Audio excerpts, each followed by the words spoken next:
It's time for another double review here on the channel. For this episode, we're taking a look at two games, both heavily inspired by popular genres, and whether or not they succeeded in doing something slightly different. With that said, let's take a look at Dungeons of Aether and Wall World.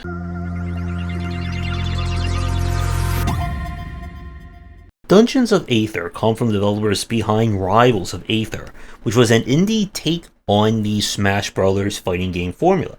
Now they return with a deck building, or shall I say dice rolling roguelike.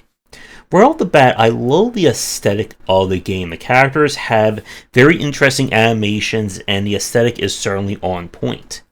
In terms of gameplay, how this works is that each round of combat you will draft dice.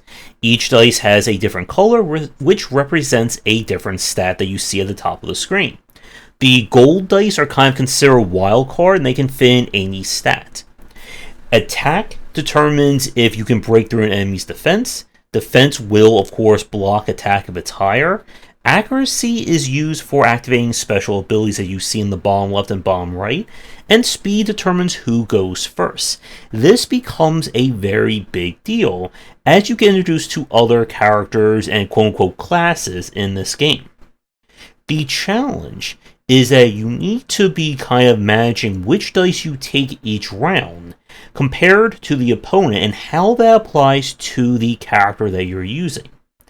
The overall structure of the game has you going through different chapters, with each chapter having you controlling a different character and learning more of the story.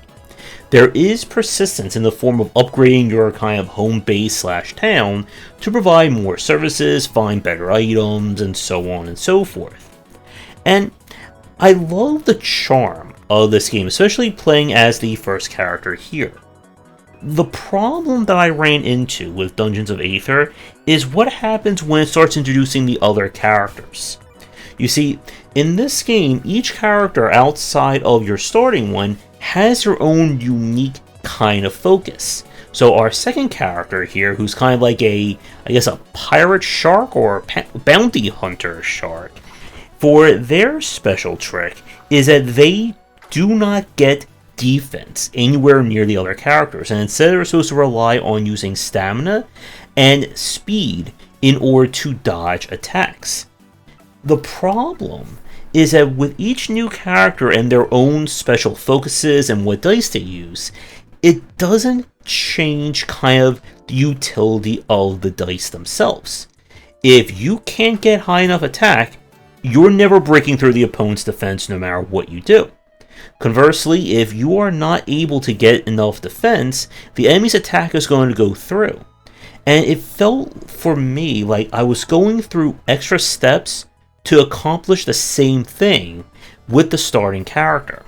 And that is not really good when it comes to creating different builds or different designs. You don't want your different strategies to kind of be worse than the base one.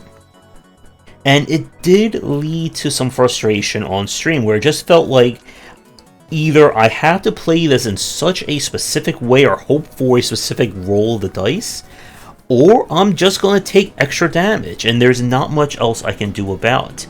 And you are required to play as each character through the story mode.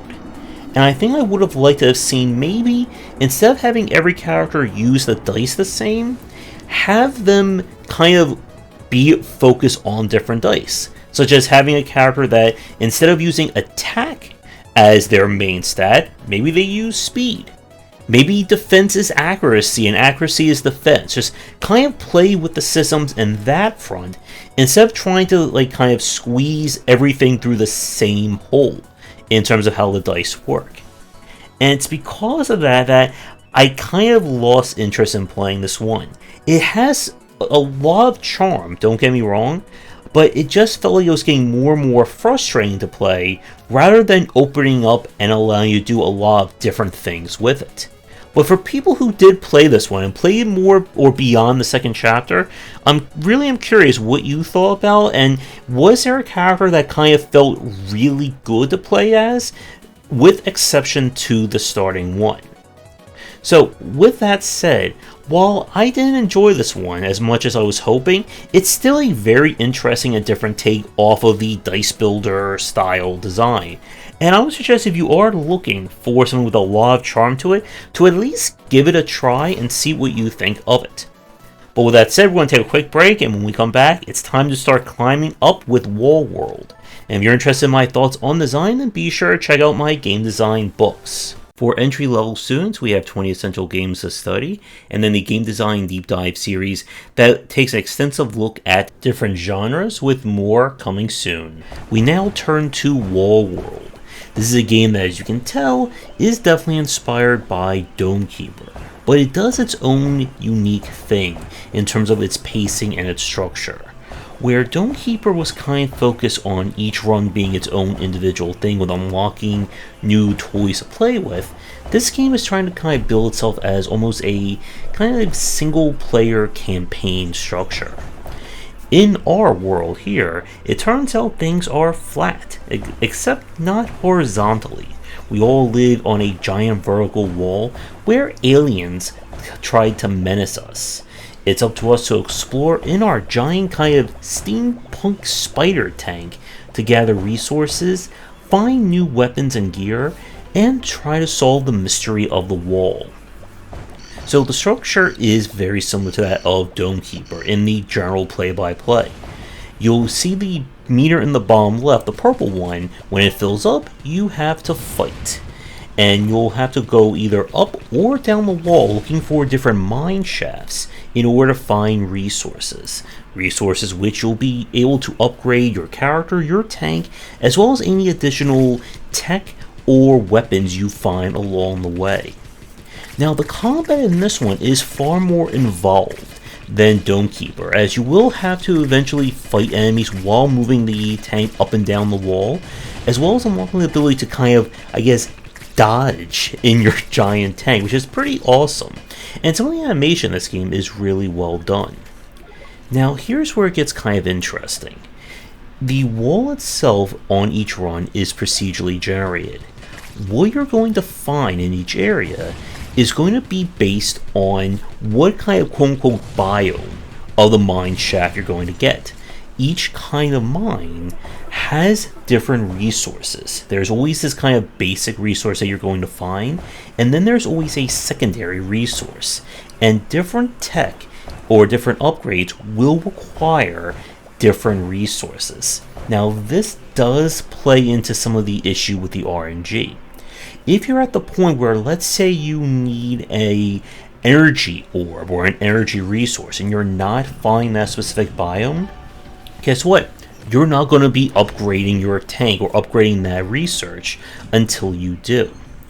Now, the persistent element of this one is that every time you mine anything, you gain this kind of resource. That's that number you see in the far right that's kind of shining right now. After each run, you'll be able to use this to upgrade kind of core capabilities of your tank, such as being able to store more resources, increase speed, etc., etc.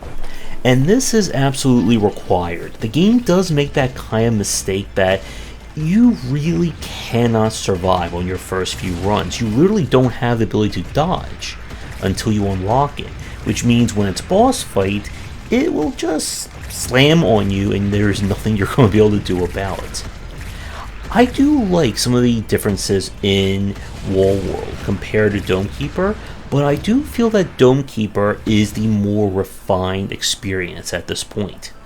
The problem that this game has with its focus on combat is that you need to have an answer for the different enemy types. And if you're not finding the weapons, you're just not going to be able to have a good time dealing with them. And the boss kind of counters all short-range weapons, so if you invested heavily in them, you're going to deal with an enemy who you literally cannot hit. But the game does have some decent variety.